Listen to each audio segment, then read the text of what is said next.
Olá, muito boa tarde a todos, bem-vindos a mais um episódio do podcast do canal de Geopolstar.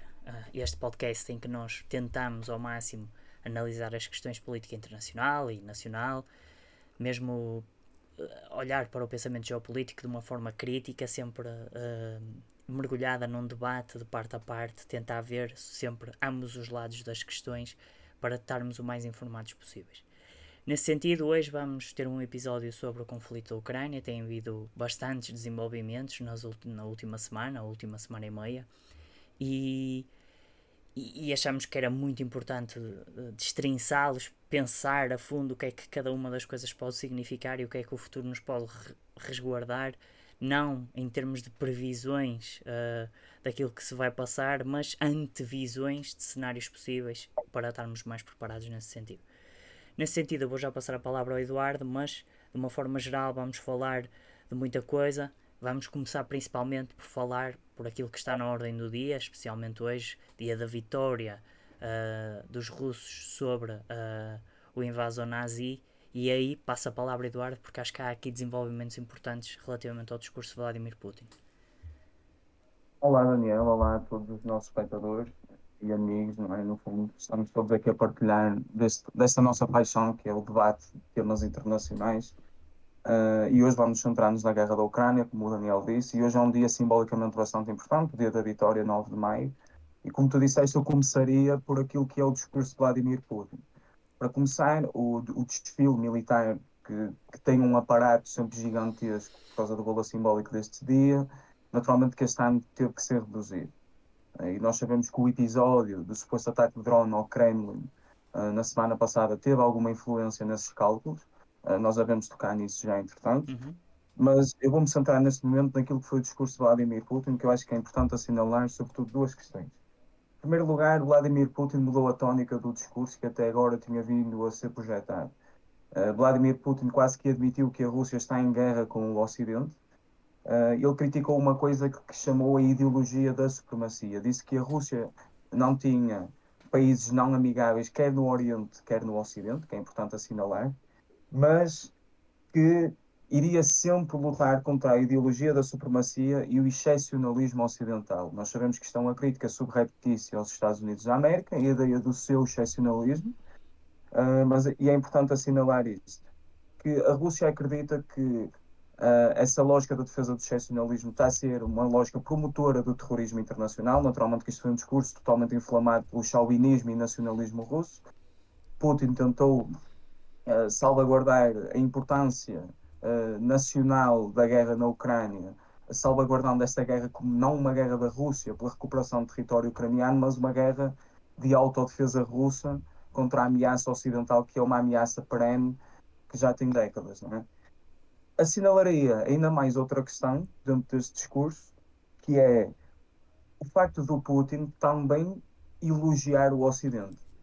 Falando da Segunda Guerra Mundial em si, ele elogia aquilo que foi o papel dos aliados norte-americanos, britânicos, entre outros, na ajuda do combate das forças russas, soviéticas na altura, ao invasor nazi, e também o assinalar da importância do seu parceiro chinês, da China. Também assinalou a bravura da resistência chinesa contra o militarismo japonês.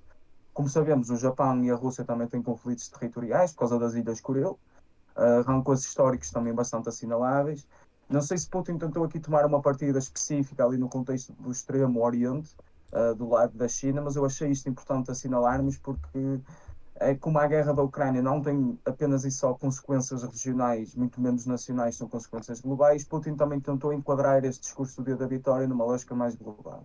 E acho que era por aí. Daniel, não sei se queres Eu se acrescentar calhar alguma só coisa. tirava aqui duas ideias, que foi aquilo que me surgiu no momento quando vi o discurso assim de uma forma muito rápida também. E agora, quando estavas a fazer a análise, que me parecem fazer sentido, que é o discurso tem duas vertentes, dois propósitos específicos. Um é interno, consumo interno, galvanizar a população cada vez mais e usando aquilo que vamos falar a seguir, o ataque ao Kremlin, e daí também haver essa redução de contingentes e da magnitude dos desfiles, mas também há aqui uma dimensão externa. Quando tu falas, e reparaste bem, na questão de elogiar o Ocidente, não incluir o Ocidente como um inimigo, mas sim uma ideologia, É quase como aquilo que o PSD tem feito internamente no nosso país, quando diz que não se irá aliar a partidos de ideologia extremada, não é? Extremistas. Nunca há um chamar de um nome. Sabemos perfeitamente que isso é uma mensagem subliminar ao Chega, mas isso deixa a porta aberta ao Chega de se unir ao PSD se mudar a sua ideologia. Aqui parece que está a acontecer o mesmo. Parece que Vladimir Putin, e parece-me que isto aqui é mesmo pensamento estratégico que está a ocorrer no Kremlin, porque são demasiadas coincidências lógicas e estratégicas para não estarem a ser consertadas, que é, temos uma intervenção da China, temos um suposto anúncio da mediação chinesa, que é o que também vamos falar mais à frente, não é?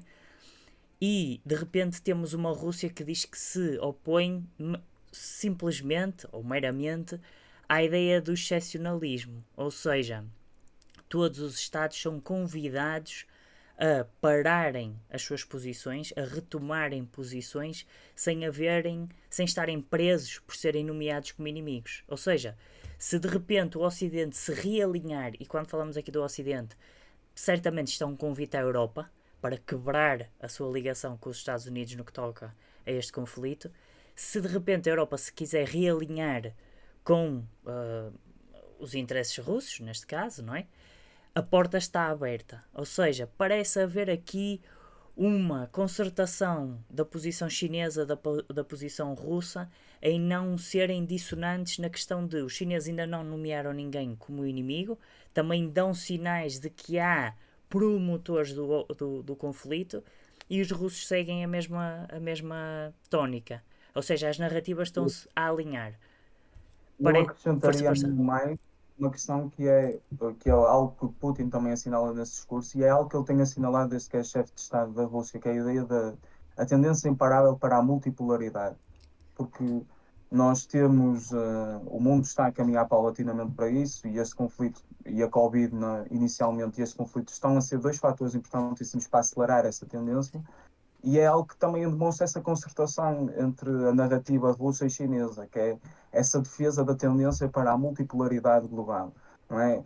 A China, pela primeira vez, num documento que foi publicado há poucas semanas, criticou a hegemonia norte-americana, acusando-a de ser abusiva, e falou de uma questão que nunca falou, que é a sua hegemonia como uma hegemonia contraditória. A China já assume essa postura de grande potência. Sim. E essa diferença na linguagem é importante, mas a China defende essa ideia de uma hegemonia, do zelo pela multipolaridade. E a Rússia enquadra-se aqui porque também precisa do parceiro chinês, porque quer queiramos, quer não, a Rússia, apesar de ter os recursos que a China precisa para alimentar a sua economia, é o junior partner no Mas meio é dessa isso parceria. mesmo. Eu acho que a Rússia precisa também de uma Europa para poder fazer o counterbalancing nos momentos certos. Ou seja, para efetivamente haver Não fechando a porta, uma não fechando a multipolaridade, porta, tu não podes ter uma bipolaridade híbrida. Ou seja, Estados Unidos contra a China, neste momento, que já não existe uma União Soviética, já não é o reacordar de uma conflitualidade antiga, nesse sentido. E depois há os subservientes, Europa e Rússia, não é? Parece que é os major, como tu dizes, major partner e os junior partner em si. A Rússia e a China depois também, logicamente, precisam de uma Europa para efetivar uma multipolaridade, para que o campo geopolítico seja sim, populado por vários atores e não é, meramente dois é, blocos outra vez. é a lógica do Heartland do McKinnon, não é? Isso. Porque vamos olhar ao racional estratégico que se criou nos Estados Unidos da América, por exemplo, com o início da Guerra Fria, Europa Ocidental e Europa Central, até à linha da Cortina de Ferro, não é? Uhum. Era um ponto nevrálgico de conflito com a Rússia, não impedir a expansão da Rússia para essa zona. E será sempre uma zona essencial para quem quer ter algum tipo de influência exacerbada a nível mundial. E este zelo pela multipolaridade também passa pela proteção da inclusão da Europa, ou a abertura dessa inclusão, nem que sejam em parcerias económicas acima de tudo, Sim. mas nunca desligar as vias de diálogo, nem fechar totalmente essas barreiras. Algo que, ironicamente, a Europa começa a fazer no Sem sentido dúvida, inverso. sem dúvida. E se calhar vamos aproveitar só para transitar, mas só com a última conclusão sobre este assunto, que é, normalmente quando há uma esfera ou uma zona geopolítica de interesse que é cobiçada por partes, sejam duas, três, quatro, sejam quantas forem, costuma ser uma zona geopolítica ou geográfica que sofre com essa cobiça. Ou seja, lembramos-nos quando houve o grande push para a colonização, em que a Europa se lançou para a África e para a Ásia, na tentativa de se expandirem os impérios e acabar com a conflitualidade no seio da Europa, e quem sofreu foram as colónias. Olhamos para o Médio Oriente, quando houve o desejo de capturar recursos petrolíferos e tudo mais, quem sofreu? O Médio Oriente. E agora nós, europeus, temos que perceber que se estamos a ser cobiçados por norte-americanos, russos e chineses, quem vai sofrer não vão ser eles, vamos ser nós, não é? É mais nesse sentido, deixar isso bem claro que nota-se porque é que a conflitualidade, a turbulência se sente também na Europa, porque nós, a nossa influência é desejada, o nosso poder geopolítico é desejado. E há aqui um combate constante para ver quem é que vai conseguir levar à frente. E pronto, É um bloco económico muito forte isso e mesmo. é preciso termos isso em consideração. E ou nos conseguimos definir como independentes, um bocadinho levando àquilo que Macron afirmava, não é? Uma independência estratégica, em que conseguimos jogar e explorar esses interesses para benefício próprio, ou somos simplesmente maniatados para proveito dos benefícios daqueles que nos cobiçam. Daí, se calhar, Complicado. Desde é, os próprios Estados Unidos da América, historicamente também têm essa aversão à independência europeia. Isto tem outros fatores aqui incluídos. O Spikeman, que era um geopolítico do início do século XX, de início acho que ele já era até durante a Segunda Guerra Mundial, não quero estar aqui a enganar. Ele falava da ameaça que poderia existir aos Estados Unidos de uma Europa unificada. pois, Portanto, essa ideia do dividir para reinar também se aplica quer da perspectiva oriental, digamos, se olharmos mesmo ao mapa, quer da perspectiva ocidental dos Estados Unidos da claro, América. claro. Portanto, há sempre aqui muitos fatores em que temos de É um jogar. verdadeiro problema geopolítico, acho eu. E vamos É isso. continuar a observá-lo para o futuro que virá. Se calhar agora passávamos rapidamente e de uma forma muito breve para a análise do ataque com os drones a Moscovo. As imagens que muitas vezes passaram foi do segundo drone, acho eu. Um primeiro já tinha sido abatido e acho que ambos foram abatidos com recurso a guerra informática, ou seja, com hacking, com controlo computadorizado dos mesmos, quebrar os protocolos de segurança internos e retirar o controle dos mesmos a quem efetuou o ataque. Há aqui muitas considerações a ter. Eu deixo sempre a palavra aberta, Eduardo. Qualquer momento podes interromper e acrescentar a tua perspectiva. Mas eu tenho aqui algumas notas que é... os ucranianos negaram tomarem parte nesse ataque, mas eu posso revelar aqui algumas imagens e deixar à consideração dos nossos espectadores, que é a questão de que, por exemplo, nós temos aqui uma imagem, isto foi supostamente publicado pelo Kiev Post, que é um órgão de comunicação e notícias aproximado à Ucrânia, de contacto com a Ucrânia, e com uma ideologia que poderemos dizer que será próxima da ideologia do Ocidente e da Ucrânia. E eles, no fundo, lançaram aquilo que seria uma previsão de um selo a comemorar o ataque ao Kremlin. Quase, no fundo, como aconteceu há uns meses mais atrás, em que também, imediatamente a seguir ao ataque à ponte de Kerch, que liga a Crimeia à Rússia, que também lançaram este selo comemorativo do mesmo. E que também nos faz lembrar, por exemplo, aqui no site da BBC, o ataque que foi feito num café a um blogger militar russo, já em solo russo, e que, ao que tudo indica, terá sido feito também pela Ucrânia. E pronto, e a Rússia tem sido alvo de alguns ataques graves, lembramos-nos Nord Stream e tudo, por isso, tendo em conta que é possível que isto possa ter sido um false flag russo para galvanizar internamente a população, para retirar alguns benefícios e culpabilizar a Ucrânia e os norte-americanos, o Ocidente em si, por qualquer tipo de viabilização deste ataque na esfera internacional, parece que há aqui também algum registro que não nos permite tirar essa conclusão de uma forma inócua ou sem qualquer tipo de consideração. Por exemplo, Zelensky esteve fora da Ucrânia nesse momento, qualquer tipo de contra-resposta ou tentativa de pagar na mesma moeda por parte dos russos aos ucranianos, se bem que os russos classificaram isto como uma tentativa de assassinato, o Vladimir Putin em si, tenha sido isso ou não o objetivo do ataque, era impossível, não é? Porque o ataque ao ocorrer em solo NATO provocaria uma guerra muito mais alargada e uma guerra com a NATO. Eu não Força, acredito, força. eu não acredito que tenha sido uma tentativa de assassinato. Eu acho que pode ter sido uma tentativa de relações públicas, uma manobra de relações públicas por parte da Ucrânia. Sim. Porque aquilo que foi atacado foi o local onde a bandeira do Kremlin está Isso posta, não mesmo, é? isso Onde está a mesmo. bandeira russa. Ou seja, pelo valor simbólico em si, era quase como a sala oval da Casa Branca ser atacada Na por zona de drones. inserção da bandeira em si e não o Exatamente. office em si do presidente dos Estados Unidos. Sem dúvida. Eu acho Sim, que é. acho que o escritório do Putin está lá perto, desde os tempos de Lenin, que os escritórios dos líderes antigamente soviéticos e agora russos sempre se localizaram nessa zona do edifício. Não acredito que tenha sido uma tentativa de assassinato, mas pelo valor simbólico de ser o Sim, ataque à bandeira russa, até porque nas comemorações agora do dia 9 de maio, acho que foi a Câmara de Berlim que proibiu o hastear da bandeira russa na celebração do 9 de maio. e o Uh, uso de drones também foi proibido em toda a cidade, decorrente disto também. Eu acho que sim. eu estou a falar em Berlim, imagina, estás a falar em Moscou, não é? Sim, sim, sim. Eu estava a falar em Moscou. Estás a falar em Berlim? Sim, sim, sim, Pronto, imagina. ok. Pronto, o valor simbólico da bandeira, não é? Que Claro. esse fator da organização Sim, sim. nacionalista. E que nós vemos que qualquer pessoa que declara o seu apoio à causa ucraniana, aquilo que faz imediatamente é colocar uma bandeira ucraniana. Ou seja, é um sinal do nacionalismo e do Estado em si, do valor da identidade do Estado.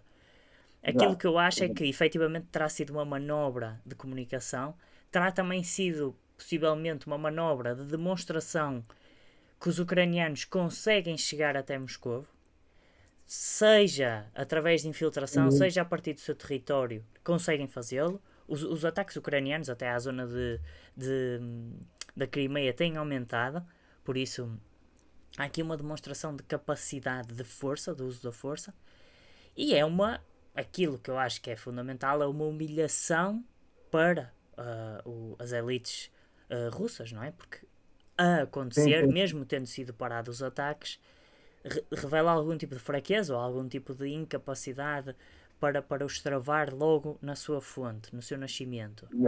Pode acelerar também, não a dissidência, mas as divisões e posições polarizadas dentro da própria administração russa, não é? Sim, Porque, curiosamente, tem sido um bocado Putin a voz da contenção, não é? sim, Neste momento temos as forças nucleares russas em alerta máximo, sim, temos alguns dos maiores hardliners, e eu assinalo sobretudo Prigozhin, não é? O líder do grupo Wagner, que tem apelado para respostas cada vez mais fortes perante os ataques ucranianos.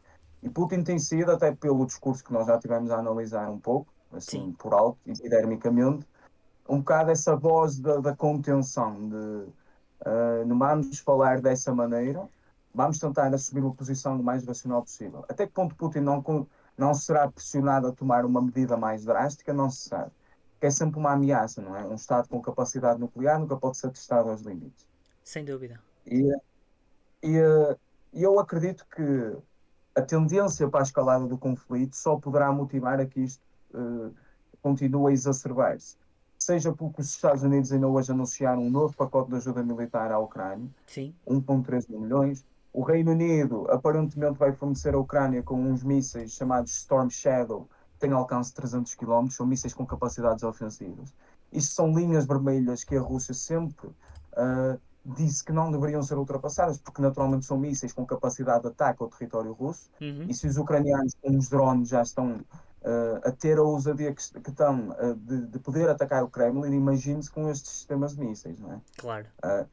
Isto tudo contribuirá para uma escalada que eu acho que reforçará a posição dos hardliners, não é? Eu acho que o grupo Wagner estará sempre na linha da frente desta posição mais extremada E, dentro e, por do exemplo, aparato militar civil russo, não é? isso. E mesmo aquele que se perspectiva como um possível herdeiro de Vladimir Putin na liderança do Estado russo, Dmitry Medvedev, que já foi presidente, apesar de ter sido um papel um pouco fantoche para Putin continuar a manter o seu poder, ainda que dentro de uma forma legal e constitucional até a Constituição ter sido mudada para lhe permitir manter-se no poder indefinidamente.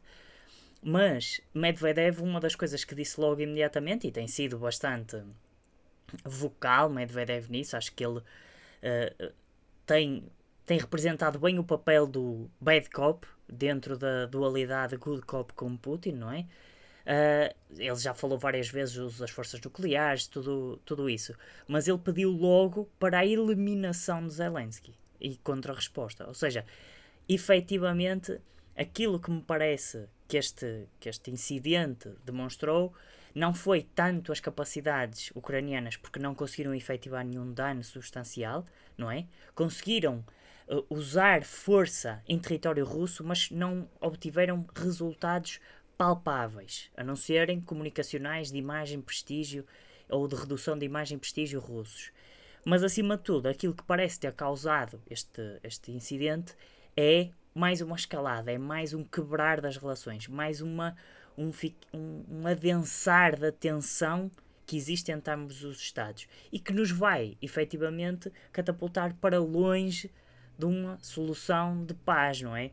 Nós ainda temos aqui coisas para tocar, temos aqui coisas para analisar, mas de uma forma muito rápida. Eu sei que as elites políticas, já não sei se foi Shoigu, se foi Gerasimov, que pediu o reforço do esforço de guerra russo, como por exemplo a duplicação de produção de mísseis. Tu também tens qualquer coisa a dizer sobre a nível dos blindados, não é? Parece que os Sim, russos. sim. Força.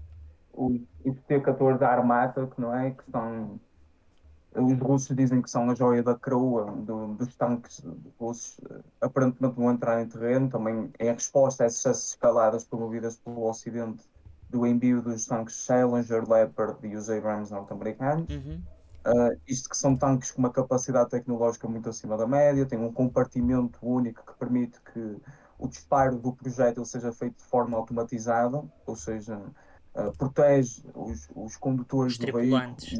Uhum, e os tripulantes e os operadores de serem alvos de ataques de artilharias adversárias. Portanto, a sofisticação tecnológica das armas que estão a entrar no terreno, no conflito, está a ser cada vez maior. Isto pode ser uma ameaça bastante grande. E naturalmente que a Rússia e esses apelos que algumas lideranças militares já fizeram, seja o Ministro da Defesa Shoigu, seja o general, como é que se chama? o Gerasimov. O Gerasimov, exatamente. Uh, Esses apelos que têm sido feitos têm o apelo para a força da economia de guerra russa na produção de munições e na produção desse tipo de armas. E se os armatas chegam ao terreno, respeito também que os russos, na preparação da sua ofensiva, que poderá vir surgir como resposta à contraofensiva ucraniana, numa Uhum, forma de suster primeiro os danos e depois fazer uma resposta em massa. Eu acredito que a Força Aérea, os, os caças mais avançados russos, seja o Su-35, seja o uhum, próprio Su-75 Checkmate, né? uhum, uhum. Podem entrar em terreno e isto pode complicar e muito a No situação. fundo, Portanto, é é um uma escalada. adensar do conflito, não é? Por É exemplo, uma escalada grave. nós temos isto já é um próprio website russo a falar de que a União Europeia se prepara para fornecer 1 bilhão de dólares em munições para a Ucrânia. Um, é de parte a parte, não é? Quer dizer, há aqui, por exemplo, o The Economist a falar que está na altura de fornecer F-16 à Ucrânia. Zelensky, quando se deslocou imediatamente a seguir a ter estado na Finlândia, foi à Holanda e tentaram acertar o fornecimento da Holanda por parte da Holanda dos F-16, de uma frota de F-16, apesar de haverem pilotos já de F-16 e bastantes análises que dizem que contra sistemas de defesa como os S-400 russos isso não seria boa ideia. Os russos têm quase o domínio completo do ar, têm aquilo que se E a chama Air capacidade que Superiority, não é? E a incapacidade que eles têm de operar os próprios F-16, não é? Porque o F-16 não é um caça que esteja na frota dos ucranianos. Sim, é Eles diametralmente não oposto os controlos têm dos É isso. SUs de origem soviética e mesmo os mais recentes, que era a Rússia que fornecia à Ucrânia. Isso depois também implicaria, por exemplo, pensar quem é que poderia operar esse tipo de aparelhos, se será foreign fighters também, se será tropas sem estarem ligadas ao Ocidente, mas provenientes do Ocidente.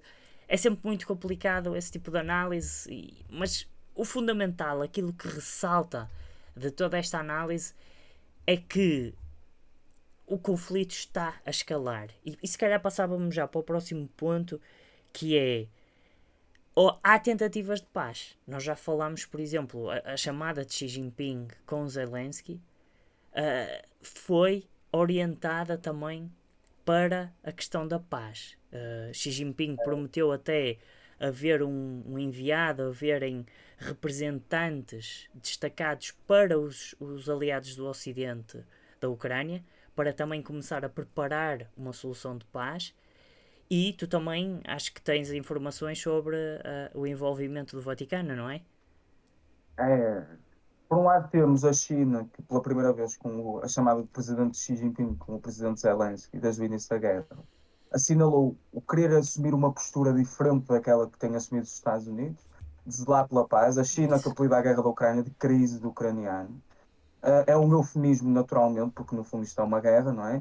Mas no fundo também exemplifica como o entendimento do facto de isto ser uma crise implica que a China também percebe que isto tem consequências globais, não se circunscreve ali ao território da Ucrânia, não Isso é? mesmo.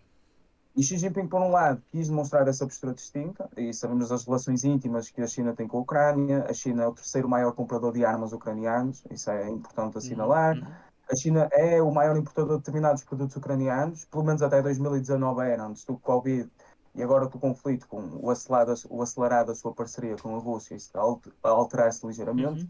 Mas a China assume essa postura. Também acredito que foi um pouco para cobrir a imagem daquilo que o embaixador chinês em Paris disse, de que as ex-repúblicas soviéticas não eram Estados independentes. Uhum. Isso naturalmente motivou a raiva dos ucranianos e Xi Jinping quer um bocadinho cobrir essa imagem, até para, com uma equipa de enviados que zelem pela paz, demonstra que a China quer ter uma postura construtiva no meio disto tudo. E se por um lado temos a China a assumir essa postura do lado oriental, temos o Vaticano a assumir do lado ocidental. Não que seja o Vaticano aquele representante da Igreja como representante do Ocidente generalizado, não é? Porque o Vaticano é uma sombra daquilo que já foi a nível de influência a nível internacional. No entanto, o Papa Francisco, por muito controlado que seja dentro das elites do Vaticano ou por outras elites políticas, é um Papa que, pelo menos, é mais intrépido na sua abordagem. Ou seja, é mais audaz e já se demonstrou aberto a que o Vaticano desempenhe um papel ativo na mediação, dizendo que tem uma equipa preparada, não sei se já está no terreno ou não, Uhum. para efetuar conversações de paz. E quando essa missão estiver com resultados substantivos, iria comunicar ao público em que é que isso se materializaria. Portanto, se por um lado temos esta escalada globalizada da guerra de várias frentes, temos estas duas forças a assumir uma postura de mediação. Creio que aqui no meio também é importante assinalar a Turquia, Uhum. ainda que o acordo de cereais tivesse sido manchado, como tu viste e eu vi, Daniel, por aquela situação triste Mas entre os também já vamos representantes analisar isso daqui a pouco. do Mas a Turquia é um ator, sem dúvida, que tem estado envolvido no debate pela paz desde o início. O Brasil, através do presidente Lula, também quando esteve aqui em Portugal. Brasil. Muitos analistas políticos assinalam que o Brasil pode ser um player fundamental na defesa pela mediação.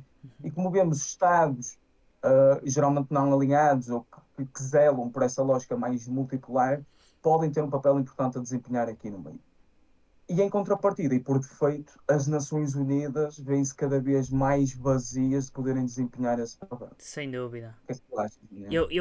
Eu só pegava nessa análise, e é isso que eu ia também querer ressalvar, e até temos aqui notícias sobre isso, e notícias que vêm de fontes ucranianas, por isso, para dar ainda mais a entender que esta é a perspectiva do Ocidente em si, não é só uma perspectiva de possíveis Estados não alinhados ou a perspectiva da Rússia ou da China, mas aquilo que me parece saltar logo à análise é efetivamente está-se a montar mais uma vez uma tentativa no esforço da paz. Sabemos perfeitamente que logo pouco tempo depois do início do conflito a Turquia foi um grande player a tentar unir e mediar o conflito até ali à altura de abril, quando depois Boris Johnson se desloca à Ucrânia e tudo mais, e parece que as conversações cessam a partir daí. E temos também já os relatórios aos relatos do ex-primeiro-ministro israelita, que disse que efetivamente também estava dentro dessa mediação e que foi o Ocidente que a parou, por isso é preciso manter isso bem em mente. Mas aquilo que me parece é que, e pegando naquilo que estavas a dizer do Vaticano, é quase uma contra-resposta, não é? Há uma primeira resposta oriental da China, de um grande player internacional, em falar na paz, em começar a projetar a paz como solução para o conflito, uma paz negociada à mesa das negociações. E depois, rapidamente, parece que surge o Vaticano, que teve já várias intervenções a condenar o conflito, mas isso, condenar o conflito, é uma coisa que é quase espontânea e fácil de fazer. Eu condeno o conflito, tu condenas o conflito, independentemente de quem o causou, de quem o propiciou, seja o que for. Uma morte é uma morte, não pode ser justificada, não é? O valor da vida humana é absoluto, não pode ser quantificado. É sempre uma tragédia quando se perde uma vida humana. E aquilo que. Agora, dar passos substantivos para a paz é que é Isso diferente. mesmo. E parece que o Vaticano surge no seu apoio à paz quase como uma contra-resposta, uma reação ao antecipar do Oriente. Ou seja, nós sabemos perfeitamente que o Vaticano também, lá está, tu próprio disseste isso, já teve mais projeção a nível internacional, apesar de religiosamente ainda ser um ponto de referência e com isso tocar na opinião pública um pouco por todo o mundo, e é através disso que conseguem usar os seus bons ofícios para tentar mediar estes conflitos. Uh, o Vaticano também sofre bastantes pressões, não é? Seja de que zona for, seja em que termos for, em que questões forem, é também, sendo um ator internacional, exerce pressão e recebe pressão. Aquilo que me parece, lá está, parece-me ter sido reacionário a resposta do Vaticano, ter sido apenas um reflexo do primeiro movimento chinês, até porque o Vaticano, lá está, desempenhou várias vezes esse tipo de condenação, mas nunca se manifestou de forma aberta e clara a favor da paz, independentemente de quem tivesse causado o conflito. Isso mancha a imagem do Vaticano e também esvazia um pouco esse esforço. E revela que lá está o Ocidente, como estavas a dizer, o Vaticano, apesar de estar manchado, apesar de isto é uma análise minha, não quer dizer que esteja mesmo ou não, parece-me é que se tivesse tido sempre desde o início uma postura coerente a zelar pela paz, não estaria agora a ter uma imagem de reação, mas sim teria uma imagem de proatividade. Até porque também temos a questão do conflito religioso, não é? A Sim, Rússia e a Ucrânia, um bocadinho por arrasto, são os representantes máximos, provavelmente, da ortodoxia cristã, não é? precisamente. E, e essa lógica da Igreja de Roma ou a Igreja de Moscovo, há uma diferença muito grande. E como sabemos, a Igreja Ortodoxa a cristã é muito protegida pelo regime de Vladimir Sem Putin. dúvida. E E, desempenha um papel na legitimação do conflito sim, também, um ótimo veículo de propagação das mensagens políticas, não é? É um da ótimo veículo de narrativa, claro. propaganda, amplamente protegidas pelo regime de Vladimir Putin. Há ali uma relação win-win, não é? Sim, sim. E Cinese. apesar de a religião católica e ortodoxa terem tido contacto no passado, parece que neste momento estão em cisma, não é? Parece que com o Sim, sim, sim. conflito, Francisco também afastou um bocadinho os líderes religiosos, lá está, também Eu pelo também papel acredito que eles que seja um têm. bocado por aí que o Vaticano tem tido uma postura um bocadinho mais inócua, digamos, mas com o agravar da situação e um bocadinho, e sobretudo, não é um bocadinho, mas sobretudo como contra-resposta a esta situação da China, como Uhum. tu disseste muito bem, o Vaticano pode vir a assumir uma postura mais proativa e mais substantiva. Porque Esperemos que assim seja, porque lá está, como tu tinhas ele referido, saiu pela paz, não é? é isso. Como tu tinhas referido, e eu também aproveito para regular, através do Kiev Independent, nós vemos que, por exemplo, Guterres diz que as conversações para a paz são impossíveis neste momento. E depois, se lermos um pouco o artigo, basicamente aquilo que ele diz é que, como ambos os lados acham que são capazes de atingir uma vitória no conflito, de conseguirem atingir os seus objetivos dentro do conflito armado ainda, dentro dessa perspectiva, que é impossível haver negociações para a paz. Mas, lá está, aquilo que se ressalta é que um Estado unitário consegue falar em paz e consegue promover esforços para a paz. Temos depois, não um Estado, mas um ator internacional religioso com grande projeção a nível mundial e grande poder sobre as massas mundiais, consegue também ir correr atrás dessa prerrogativa da paz, mas a instituição mundial, global, criada para zelar e promover a paz, mostra-se de braços não cruzados, mas atados, e diz que não consegue promover a Exato. paz. Isto é grave? Aquilo há uma expressão romana para isso, não é? As Nações Unidas nasceram com o propósito de fechar as portas do templo de Janos, que é criar uma paz permanente a nível.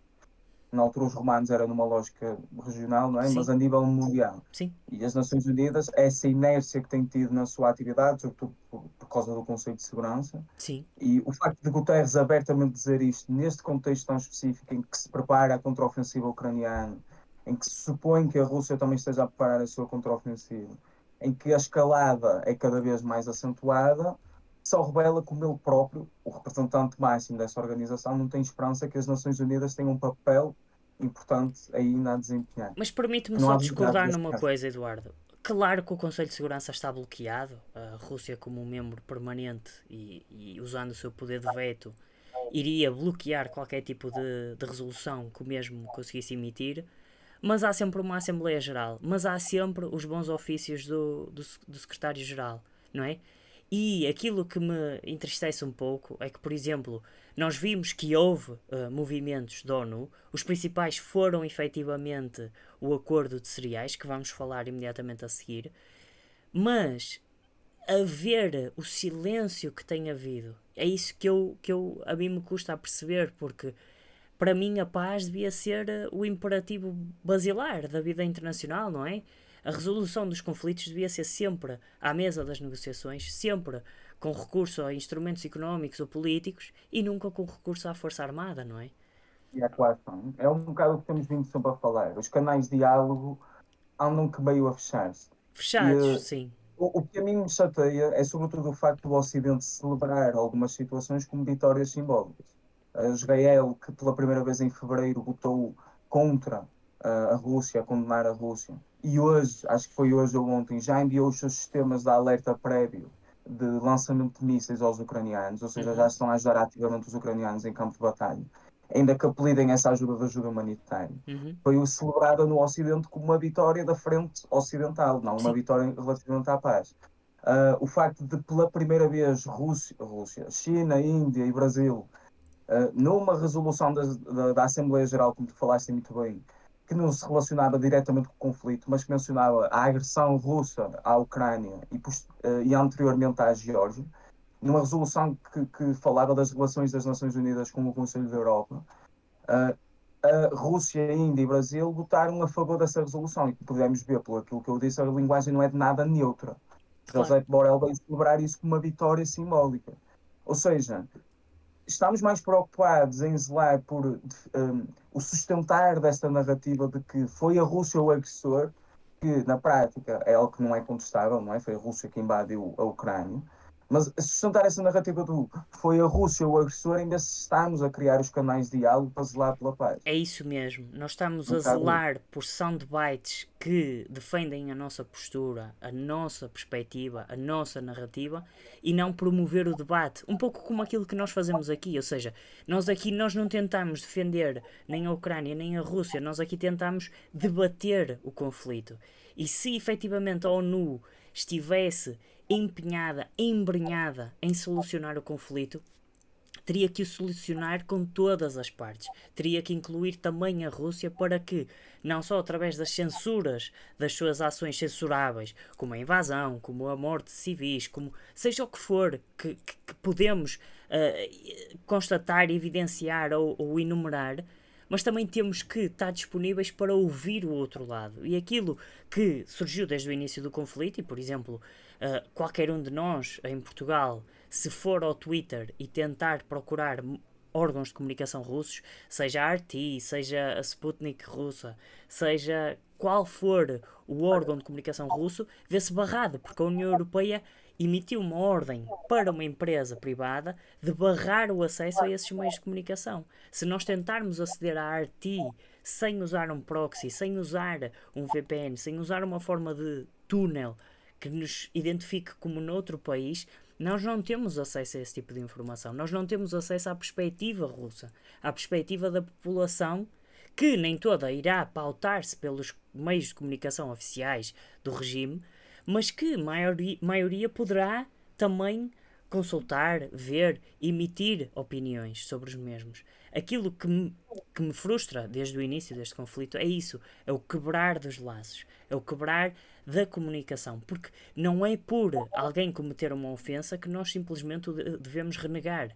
Até na nossa vida social, quando alguém comete um crime, paga, é punido, mas não é exilado da sociedade.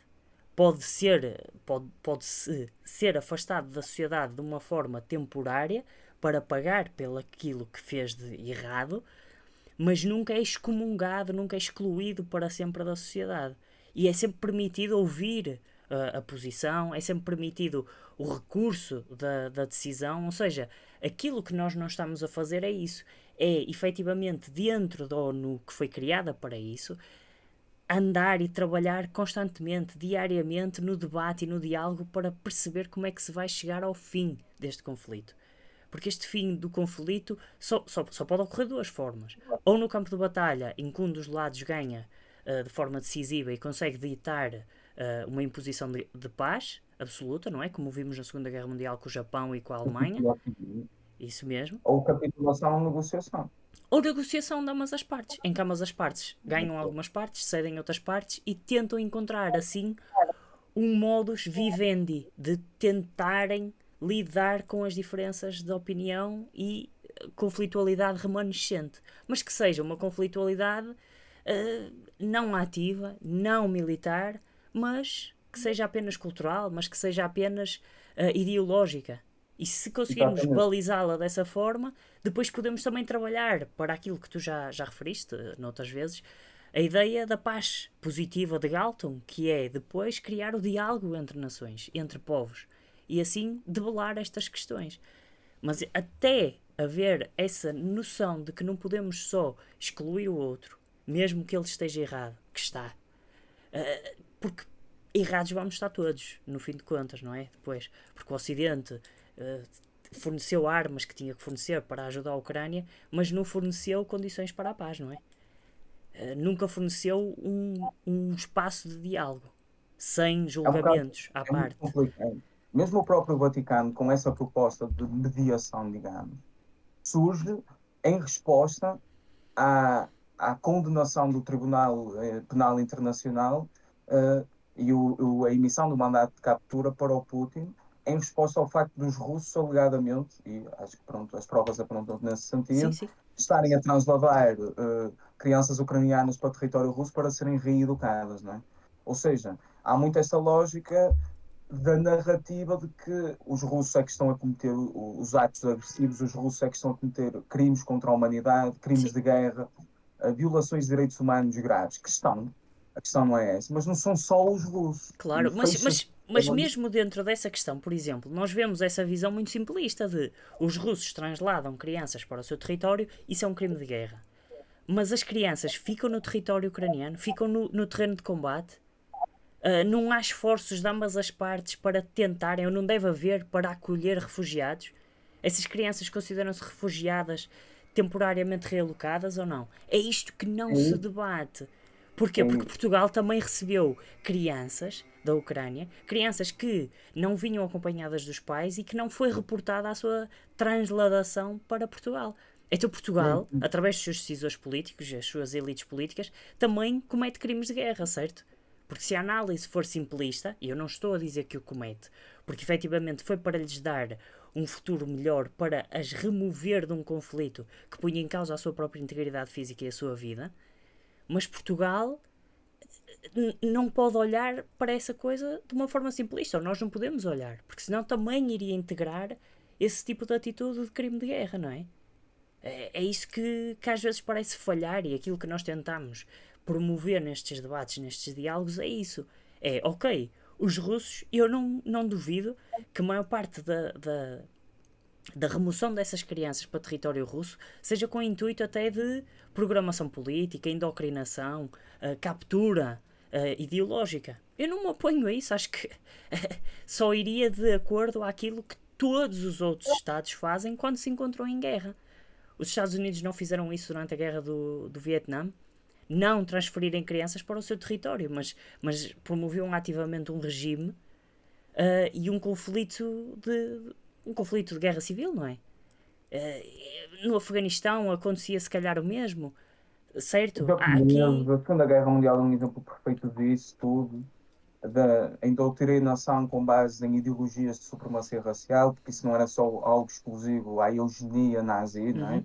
E a ideia dos sub-humanos, em que se sustenta a ideologia nazi, também era comum aos japoneses, era comum aos americanos, aos britânicos. Os Portanto, americanos há trancaram estes partes da sua população, estereótipos, não é? esses estereótipos e concepções do mundo formatadas são comuns a todos. E queremos compartimentalizar o mundo do lado do bem e do mal. É errado, é essa a questão. É isso mesmo, é isso Os mesmo. atos são errados em si, mas não são cometidos apenas e só por aquele ator. E é preciso ver além disto. E para impedirmos que ele seja cometido, temos que o estudar a 100%, temos que o censurar quando é censurável, mas também perceber o que é que o motivou, não é? Porque os atores tendem a ser racionais, a maior parte das vezes. Podem ser irracionais, e há muitas ações que são irracionais, mas há alguma racionalidade lá por trás. Nem que seja uma racionalidade irracional, que não seja lógica. Mas há sempre um pensamento de ganho político, económico, militar por trás de qualquer ação. E nesse sentido, acho que estamos a perder essa capacidade de visualizar o que é que o outro pensa, como é que o outro pensa, para podermos depois criar uma posição que seja comum, ou que permita no futuro uma posição comum, não é? É Uma isso. posição comum que eu acrescentaria que seria em determinada medida mais imposta do que propriamente concertada, digamos, não é? A lógica do Tucídides irá sempre prevalecer, não é? Sim. Quem tem poder faz Exerce. o que quer Sem e, dúvida. e quem não tem poder tem que se sujeitar à vontade de quem o tem, não é? E Este conflito é isso uma acho demonstração clara disso, não é? O Ocidente está a tentar dar poder, capacitar a Ucrânia para simplesmente não sofrer aquilo que o poderoso lhe está a impor, mas o, estamos a ver no campo de batalha até que ponto isso se se configura como uma realidade. E, por exemplo, acho que podemos pegar mesmo nessa deixa para passar para aquilo que será as contraofensivas, não é? Que se começam a anunciar já há bastante tempo. Assim, de uma forma muito rápida, temos notícias que, por exemplo, os ucranianos têm um contingente à volta de, diria, 40 mil tropas formadas e prontas para esta contraofensiva. Eu estava só a tentar perceber onde é que tinha esse tipo de informação, já consegui encontrar. É a Reuters que nos avança esta informação. Isto já tem alguns dias, pelo menos 18 dias desde a última atualização, mas prevê aquilo que será a contraofensiva ucraniana, que eu muitas vezes digo que é uma contraofensiva telegrafada, porque foi tantas vezes anunciada no Ocidente que perde o seu elemento de surpresa. Aquilo que podemos ver, pelo menos no imediato, é que a zona ali do rio de Dnieper, a zona de Kherson, a zona de Zaporizhia, deverá ser a zona de contacto da ofensiva ucraniana, porque tem havido ataques exploratórios, ataques de sondagem à infraestrutura e à defesa russa.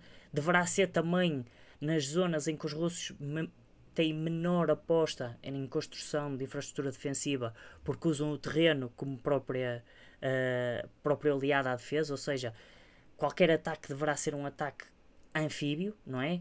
Que deverá atravessar o rio e com isso deverá dificultar o mesmo, ou pelo menos a progressão e a velocidade do avanço da ofensiva. Vamos ver, os ucranianos têm recebido equipamento nesse sentido, pontes e pontões para transpor o rio. Mesmo os Bradleys americanos têm capacidade para desempenhar o papel anfíbio. Há também imagens de veículos da era soviética anfíbios, transporte de tropas, que estão a ser preparados para a ofensiva, por isso poderá partir por aí. Também ouvimos que um dos objetivos da contraofensiva será a captura e a conquista da central nuclear de Zaporizhia. Não me iria espantar se isso acontecesse, porque até agora a Agência Internacional de Energia Atómica ainda não conseguiu criar uma zona desmilitarizada na central, ainda não conseguiu impor a sua vontade e a sua proteção àquela zona. Isso é perigoso porque qualquer tipo de fuga ou contaminação nuclear é trágica. E pronto, mas depois também temos as ideias de que os russos também se estão a preparar para isto. Não sei se queres acrescentar alguma coisa neste sentido, se queres continuar o raciocínio anterior, Eduardo. Estamos também a chegar ao fim do episódio, mas só Não é? para termos uma ideia da conclusão final que resulta deste episódio. Sim. Acho que estás aí, bem.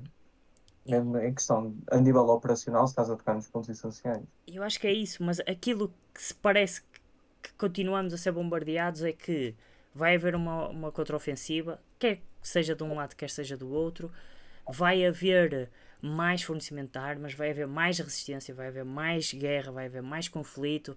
Nós ultimamente vemos também que, por exemplo, Bakhmut já está quase completamente destruída.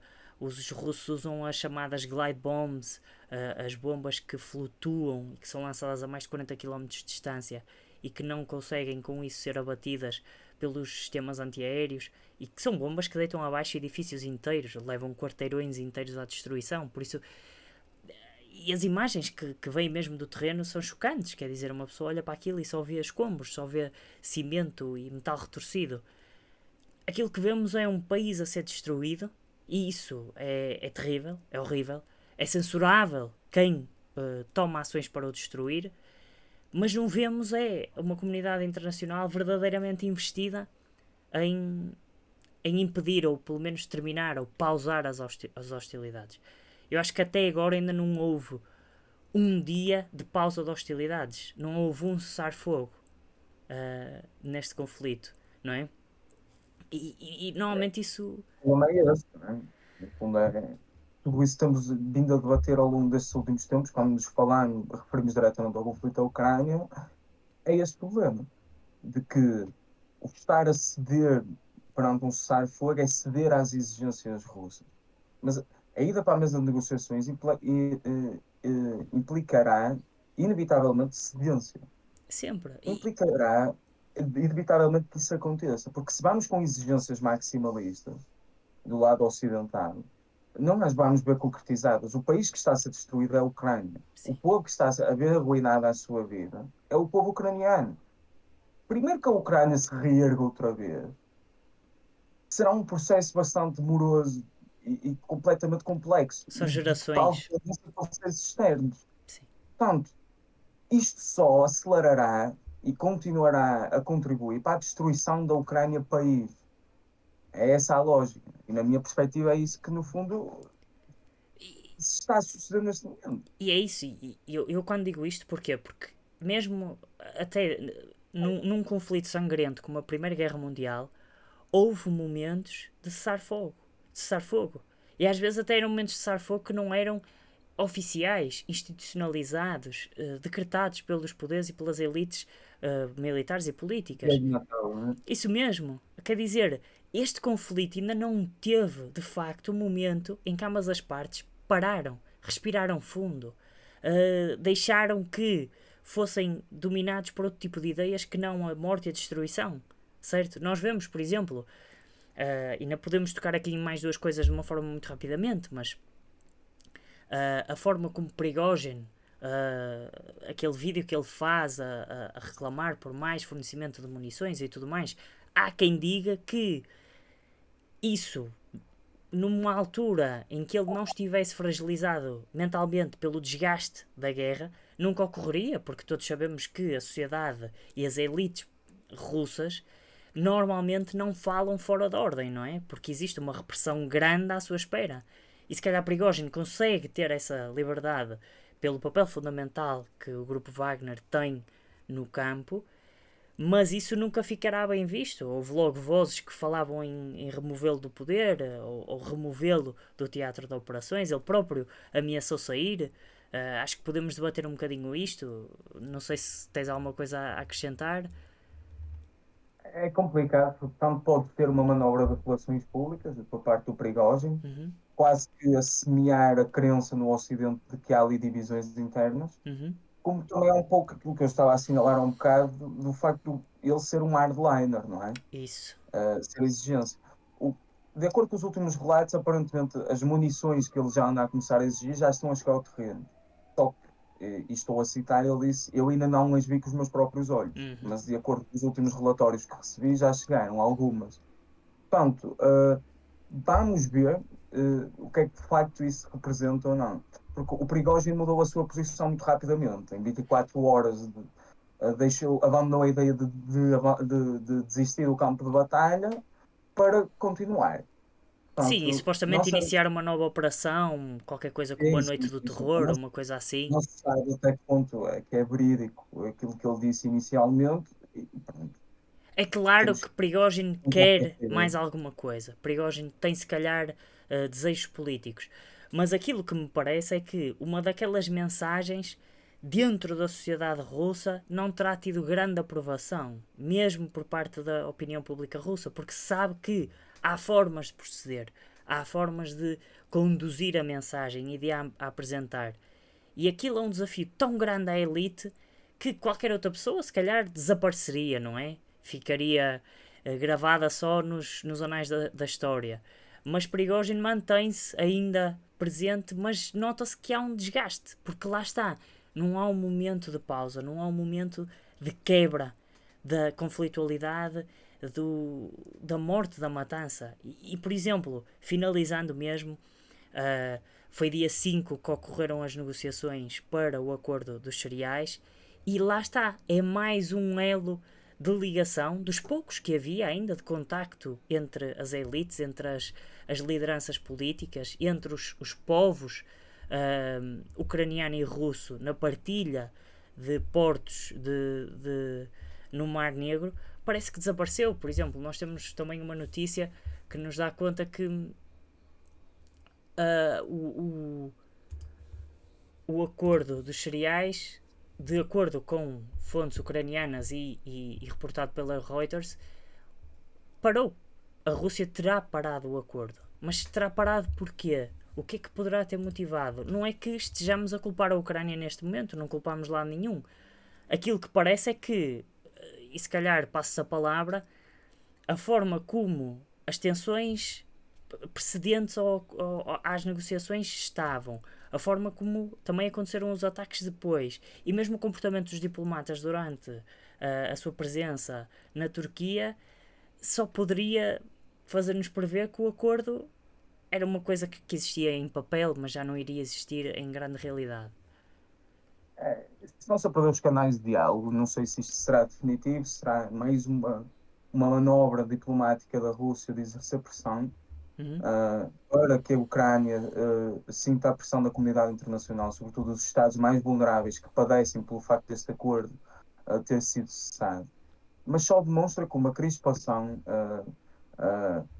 o antagonismo existente entre as partes é cada vez mais acentuado e assinalado. O facto de dois diplomatas profissionais de carreira quebrarem o protocolo diplomático e andarem, e passa a expressão, a chapado um com o outro, uh, no meio de uma situação tão delicada como esta, porque aparentemente o diplomata russo roubou ou rasgou a bandeira ao diplomata ucraniano e em resposta o diplomata ucraniano agrediu. Uhum. Uh, Ninguém sabe bem, não é? Naturalmente foi o diplomata russo que cometeu essa ação, mas não se sabe o que é que o diplomata ucraniano disse antes ou não, não é? Depois há Ninguém sabe vários bem. argumentos de que supostamente não deveriam haver bandeiras naquele momento, que seria só no momento posterior. Aquilo estava a ser um photo-op também por parte do ucraniano, que tinha a bandeira em frente ao fórum que estava a decorrer, ou seja, quase um movimento de mediatização do conflito do lado ucraniano. Mas sem dúvida, é errado E não qualquer sabemos se diplomata. E não sabemos se essa quebra do protocolo, como tu dizes, há aqui muitas questões a termos em consideração, foi sancionada por alguém, não é? Não sabemos se isso foi permitido por outros representantes Por diplomáticos que lá organizadores, estavam. seja o que for, claro. É essa a questão. São muitos fatores a ter em conta, mas a única conclusão legítima que todos podemos chegar é que não é comportamento para se ter. Pronto, é isso. Não, não. Até Quebrar os protocolos diplomáticos desta maneira, não é só mais um prego neste caixão que é a relação entre a Rússia e a Ucrânia, não é? revela que já não existe relação. Porque assim, sabemos perfeitamente que até dois inimigos acérrimos que se odeiam, quando se encontram a nível diplomático, mantêm um comportamento mais neutral possível. podem ter palavras duras, mas há certas coisas que não fazem. Conflito físico é algo que está banido logo à partida, porque, quer dizer, dos encontros diplomáticos podem surgir consequências nos campos de batalha, não é? Quer dizer, não é preciso pensar muito, mas quando houve a crise dos mísseis de Cuba, nós estivemos a segundos de um conflito nuclear alastrado, e o que parou esse conflito foi um contacto diplomático direto ao mais alto nível entre os líderes, quer dos Estados Unidos, quer da União Soviética. Quer dizer, se naquele momento trocassem palavras ofensivas, se não tivessem uma postura neutra para tentar que os resultados fossem positivos do seu contacto, só iriam precipitar mesmo o uso da Força Armada naquele momento. Porque. Naturalmente que aí era um contexto diferente, não é? Nós aqui falámos de um acordo especificamente sobre o fornecimento e o comércio de cereais. Mas a lógica que tu aplicaste aí é uma lógica que se aplica, que é se não há esse momento de contenção em que as partes, apesar de tudo aquilo que as separa poder ser silenciado por algum fator que as una prevalecer, não é? Se isso não acontece em contexto nenhum, se num mero acordo de cereais tão relevante para a economia mundial e volta a sublinhar para os países menos desenvolvidos, sobretudo do continente africano, que Isso estão a mesmo, padecer gravemente por causa disto. isso mesmo. Se isso não acontece num acordo desse, imaginamos ao mais alto nível como é que Zelensky e Putin se vão sentar numa mesa de negociações a falar um com o outro. Até porque logo a seguir há esse conflito inicial em que andam à chapada, entre aspas, e depois, já durante as reuniões em si, já fora do palco de recepção, não é? Daquela primeira abordagem à conferência, já mesmo durante os proceedings, as ações naturais da conferência, houve desrespeito de parte a parte, quer dizer, não se deixavam falar uns com os outros, levantavam-se, começavam-se a tocar. Eu lembro-me de ver assim umas imagens em que não havia respeito parte a parte pela palavra do outro. E isso só nos permite perceber que, efetivamente, na realidade, aquilo que vai resultar é cada vez mais ódio no campo de batalha, e o ódio depois traz-nos mais crimes, não é? E crimes hediondos, horrorosos, que já acontecem, mas que vão começar a ser a norma, porque quando não há um conflito armado em que já há muita agressividade, mas para além disso há ódio, ódio pelo outro ser humano, ódio pela outra cultura, ódio pela outra raça, então não há respeito por nada, nem pela dignidade da vida Não, humana, não é? não há aprendizagem pela história. Eu lembro-me de uma frase do Abraham Lincoln, que é uma figura histórica que eu admiro profundamente, não é por ser americano, mas para mim, como presidente, foi uma das pessoas com que eu mais me identifico. Ele disse que eu não destruo os meus inimigos se os transformar em meus amigos. Quando ele não procurou dizimar o sul dos Estados Unidos e o exército confederado que se revoltou contra ele, mas sim procurar integrar a ideia de que ele tinha de caridade para com todos, rancor para com ninguém, não é? Uhum. Ele diz no famosíssimo discurso em Gettysburg. É esta ideia, se os canais de diálogo não permanecem, se não há esta ideia de cedência, de querer amenizar um bocado a situação, porque as partes interpretam isto, e eu vejo o conflito ucraniano e russo um bocadinho nesse sentido, as partes interpretam que uma cedência é sinal de fraqueza, não é? Uma cedência é sinal de que nós estamos a vacilar perante a vontade dos outros. Mas será que os inimigos não se destruiriam se conseguissem entrar em contato uns com os outros mais profundamente, não é? Sem dúvida. Eu acho que não há melhor maneira de terminar este episódio. Da minha parte, concordo 100% com a tua visão. Acho que efetivamente, se continuarmos neste caminho, se continuarmos nesta mentalidade de parte a parte, a única coisa que vamos conseguir é perpetuar o conflito. Abraham Sem dúvida. Lincoln podia ter garantido que o Sul estaria para sempre em guerra com o Norte se os tivesse reprimido de forma ativa. Claro que isso depois, E há um coisa, não é? isso mesmo, com o seu assassinato e depois com a implementação de outra administração e em que houve outro tipo de leis e outro tipo de perseguição ao Sul, isso também foi uma realidade que sobrou, entre aspas. A administração a seguir a Lincoln impôs algumas medidas forçosas e custosas ao Sul e isso criou, lá está, essa animosidade, mas essa ideia central de que quem combateu a guerra, quem obteve a rendição, não queria a subjugação, foi aquilo que permitiu uma reunião, outra vez, dos Estados Unidos, uma amenização das relações.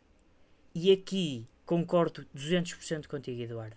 Se calhar devíamos transformar os nossos inimigos em nossos amigos. Se calhar devíamos tentar falar sempre, mesmo reconhecendo a irreconciliabilidade das nossas posições. Mas enquanto falarmos, temos o mínimo. Mas enquanto falarmos, há sempre a possibilidade de, a qualquer momento, com o desenvolver da vida internacional, podemos chegar a uma pausa, a uma terminação do conflito ou até ao desenvolvimento de relações mais próximas. As circunstâncias vão mudando sempre e isso é algo que vem com a passagem inexorável do tempo, não é? Não é algo que os seres humanos consigam controlar. Portanto, o contexto neste momento pode não ser o melhor, mas podem vir a ser criadas condições. E se esses canais de diálogo não se preservam, quando essas condições surgirem e eles não existem, nada vai nascer dali, não é? Isso, não podem Nunca ser foi uma semente capitalizadas. plantada que vai gerar fruto. Isso. E pronto. Eu também acho que não há melhor maneira de encerrarmos este episódio. A mensagem é a mesma do costume. Nós aqui zelamos não apenas e só pelo pensamento crítico e pelo debate aberto sobre os temas, mas pela preservação e defesa daquilo que são os valores fundamentais humanos. Isso mesmo. E a paz é um valor que é essencial para preservar aquilo que de mais valioso todos nós temos, que é a vida humana. E nós queremos abrir estes prismas, e não digo paradigmas, porque eu acho que isso é um bocadinho pretencioso da nossa parte, mas abrir estes prismas e visões novas sobre como é que o mundo se comporta. Analisamos particularmente o conflito ucraniano, mas isto é uma realidade que se aplica à história da humanidade, não é? Sim. A guerra é uma constante muitas vezes porque o desejo de preservar o que já existe não é tão forte como o desejo de destruir aquilo que o outro tem. E é E decorrente depois da depois natureza e humana em torna-se cada si. vez mais difícil. E nós aqui tentamos, de forma humilde e de forma sempre ponderada e sustentada, zelamos um pouco para que a defesa destes valores importantes continue. E eu e o Daniel investimos muito nisso, porque faz parte da nossa identidade enquanto seres humanos. E queremos transmitir-vos a vós que nos ouvem e a quem agradecemos imenso isso mesmo também. Eu acredito que também sejam pessoas dessa natureza que, que estão preocupadas com estas questões. E isto vão ser assuntos que serão sempre perenes, que é a natureza humana. É Mas isso mesmo. pronto, devemos fazer a nossa parte. É isso. Eu não sei se queres mesmo acrescentar mais alguma coisa, se não, damos também por terminado. Agradecer-te mais uma vez a tua presença, tens sempre muito conhecimento e muita sabedoria para transmitir. E agradecer a quem nos vê, quem nos ouve, quem partilha este espaço, quem partilha o debate connosco. Não partilhem só connosco, partilhem com quem vos rodeia. Não tenham medo de ouvir vozes dispares e de pronunciarem-se quando vocês também são dispares no meio em que vão integrar. Porque só com esta variabilidade de opiniões, só quando temos todos incluídos, é que conseguimos garantir um futuro que irá ser o melhor possível. Normalmente, quando a opinião pública é una e uníssona, o resultado final tende a ser horroroso, tende a não cumprir com aquilo que é o padrão e o valor da vida humana. A história assim nos indica. Por isso, mais uma vez, agradecer a todos, agradecer por continuarem este esforço, mantenham-se críticos, mantenham o debate, fomentem-no. Foi um prazer, Eduardo, mais uma vez, e até uma próxima a todos. Até uma próxima.